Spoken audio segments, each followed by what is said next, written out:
But, you know, when people look at these protests that took place, for instance, on Monday, I mean, I'm talking about potential foreign investors now, and then with the promise by the opposition that this is going to continue for every Monday until, you know, their demands are met, which are quite difficult demands.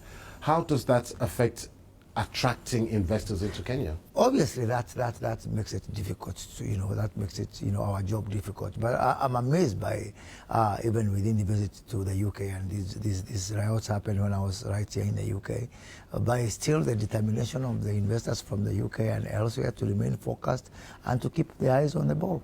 You know, and let me assure you, Peter, that what is happening in Kenya has got nothing with the cost of living. It's just nothing but economic terrorism.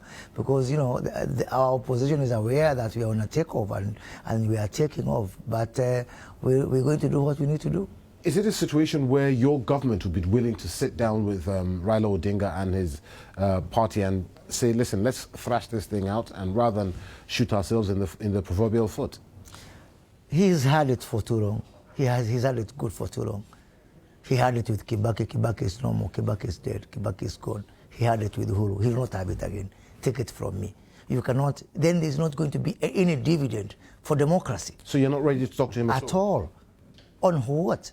He is a member of a party. He's the leader of the opposition. He's got members in parliament. He's got sizable numbers in that parliament. We've got almost a hung parliament. He can be able to make his case within parliament. But this rewarding him for undermining institutions, for undermining democracy, losing elections all the time, and coming out to say, talk to me, you know, about what? You know, we had a very transparent elections. We went all the way to the Supreme Court. The Supreme Court pronounced itself, you know, every time coming to prosecute an election, then it means that we're going to deal with him the way Kagame deals with his opponents, the way Museveni deals with his opponents. There's no other way.